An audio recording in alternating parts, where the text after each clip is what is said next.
bodies were hung from the lampposts. None of them deserved to die. Anybody trying to escape either end of those houses was shot. It is one of the darkest moments in the history of not only this region, but the country.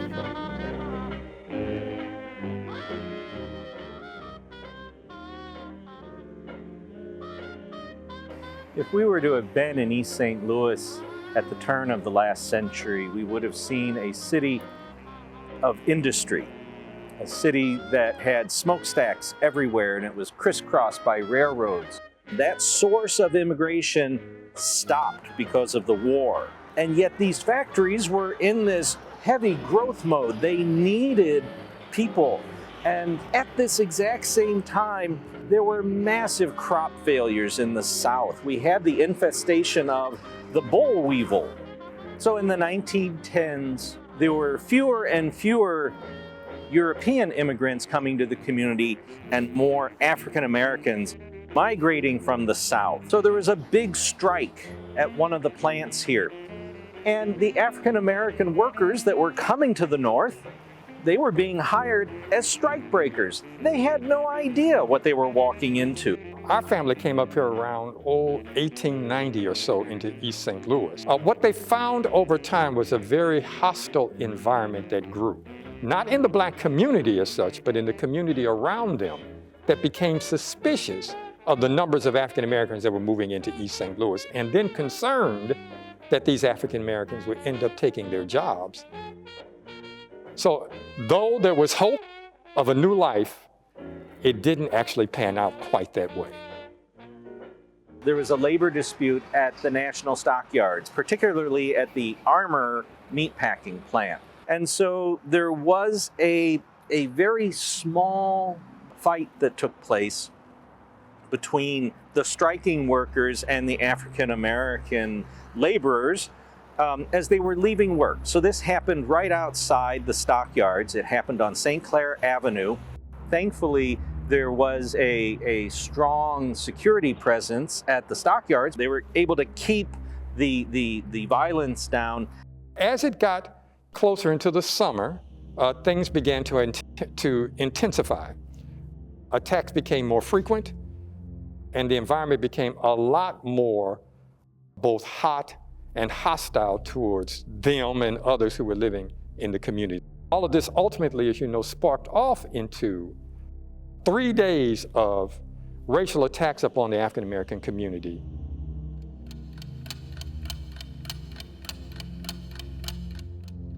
So in the African American neighborhood that was in the South, neighbors were being mistreated.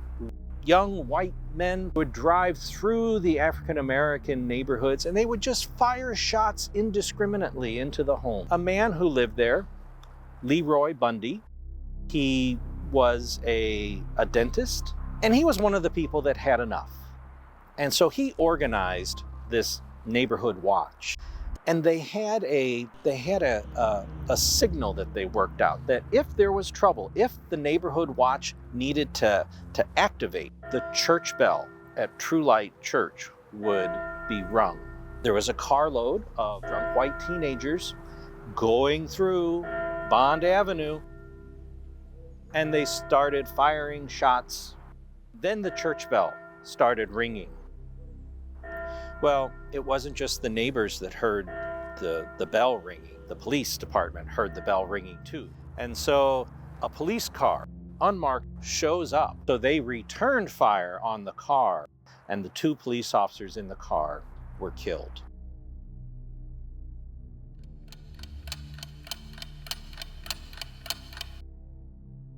This bullet-ridden car is put on public display. It is right there on Main Street. In this environment of anger, people were stirred. There were calls for meetings at the Labor Temple. Inflammatory speeches were made. And there was this man, Richard Brockway. Not only did he give the speech, he gave the instructions to go home and arm yourselves and come back. And that's where the mob came together. They marched in military formation down to Broadway, and that's where that first shot was fired.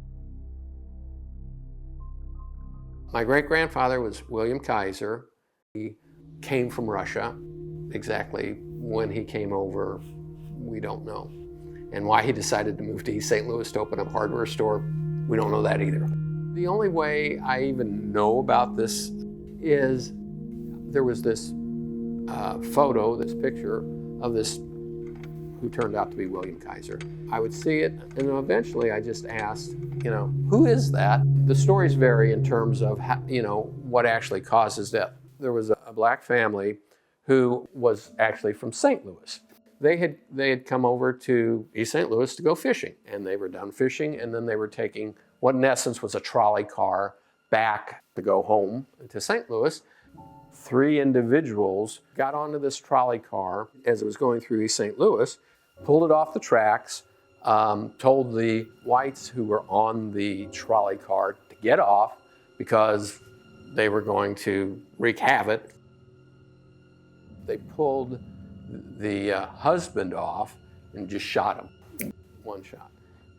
And then they pulled off the woman's son, who was the stepson. She said that's the last time she saw him. My great-grandfather comes out of the store and sees what's happening. So he's appealing to them, saying, let the woman go, don't kill her.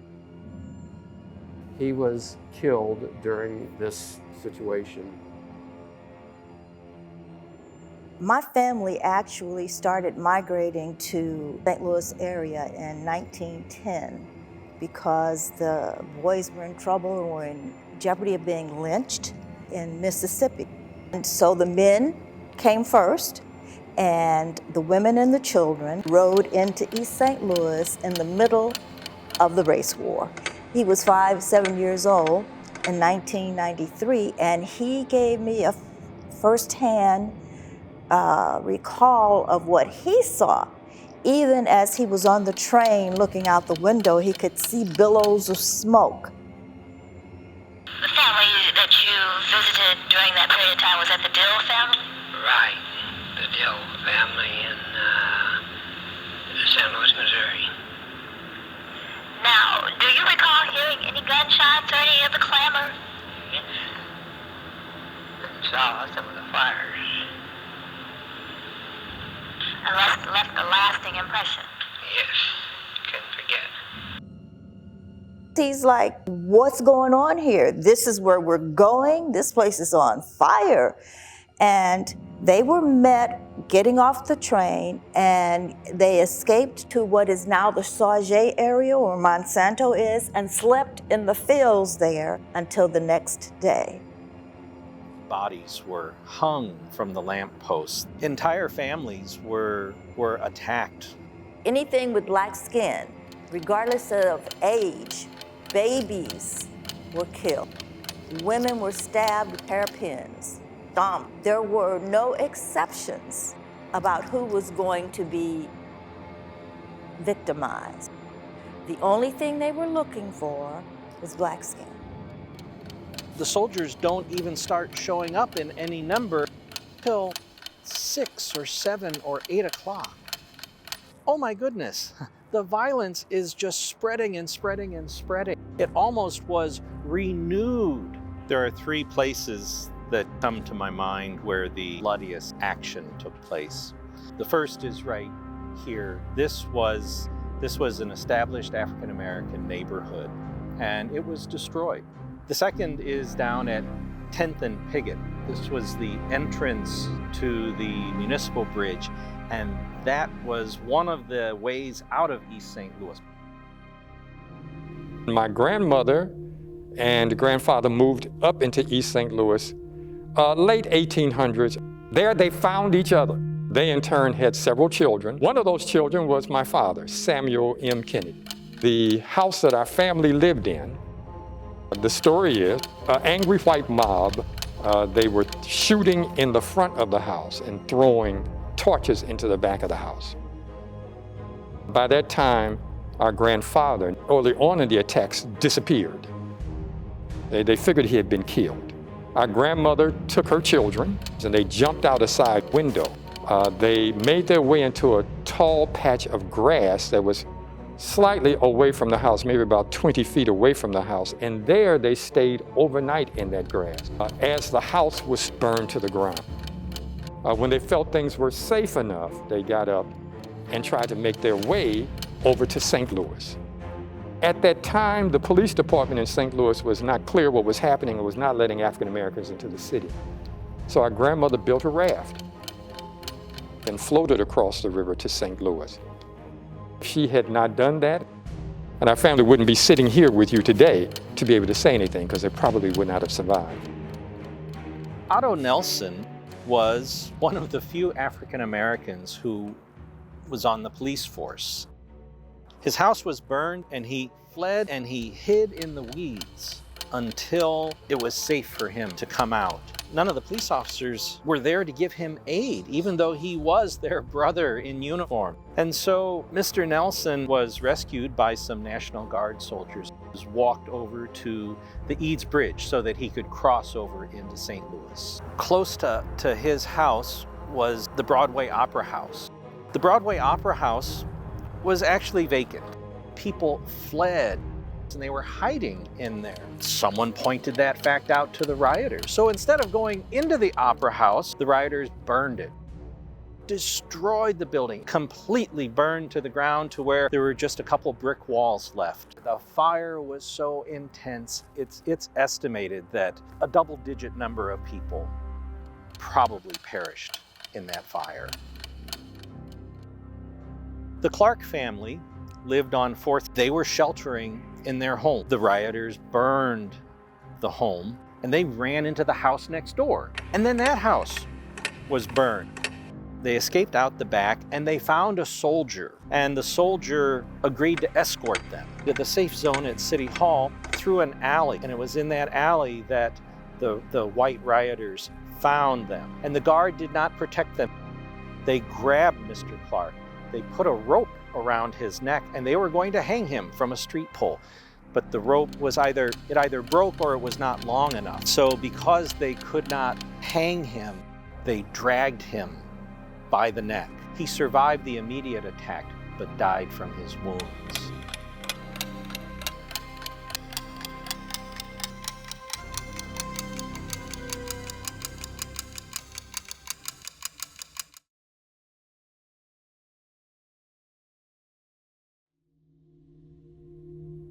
Ultimately, the city of St. Louis did house them in what was called the St. Louis Refugee Center, which had initially been created for immigrants from European countries.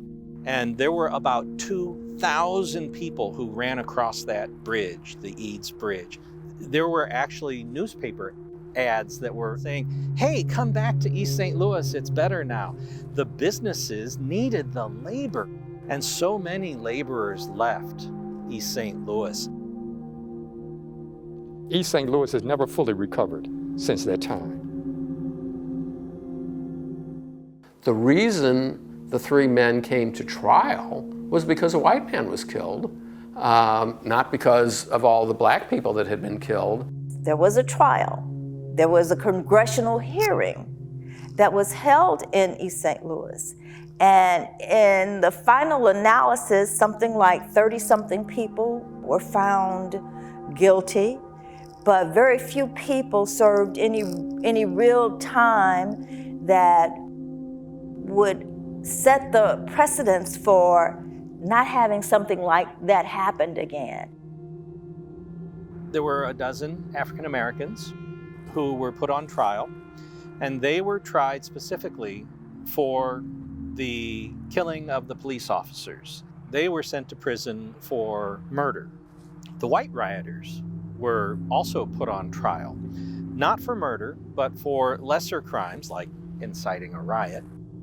And among them was Richard Brockway, the man who gave the inflammatory speech, sent people out and told them to arm themselves and to come back. Probably the most prominent trial that came out was Dr. Leroy Bundy. Dr. Bundy was not even in East St. Louis when the massacre took place. But because he had organized the Neighborhood Watch, there were prosecutors who wanted to pin the whole thing on him, but he was put on trial and he was found guilty and he was sentenced to life in prison. But the trial was a sham. It was appealed. They remanded the case, but they never did it over. Sadly, this Urban League was born out of a tragedy. 105 years ago, we were created as a result of the East St. Louis race riots and massacre. And what happened was a group of citizens came together to try to bring about change and take care of the people that had been displaced. So they needed housing, they needed clothing, they needed food, they needed shelter. The St. Louis Metropolitan Urban League ultimately helped buy land in Kinloch and began to build homes there and relocated the survivors. Most people are not aware of that. When you look at the tragedy of the East St. Louis race riots and massacre, it is one of the darkest moments in the history of not only this region, but the country. And it is a reminder to us that even though it was 105 years ago, that's not that long ago. And that we need to work to make sure that we have better understanding, that something like that never happens, that rhetoric is powerful. What they saw burned into their minds. To see that their family attacked by a group of individuals they've never seen before, didn't know personally, just because they were black. Even for us, the generations afterwards, it's difficult to talk about this thing because, you know, we think of our father and uncles and aunts who all went through this, and you could feel the hurt inside. They normally put a 2x4 across their door to make sure, as they would say, no white people kick in on them again. What our father did was to begin to name his children after individuals in the family who disappeared during the riot, so that the names of these individuals will not be forgotten. I too am named after one of them. There is a law in Illinois that if the police department cannot keep its citizens safe from violence, from mob violence, that the city had to pay reparations. They did ultimately do a bond issue and they paid out $400,000 back in 1921. It was very small justice, but it was a degree of justice in an era when African Americans often had no justice. And unfortunately, when those reparations happened, the announcement was kind of buried in the paper because on the front page of the paper was the Tulsa riot of 1921.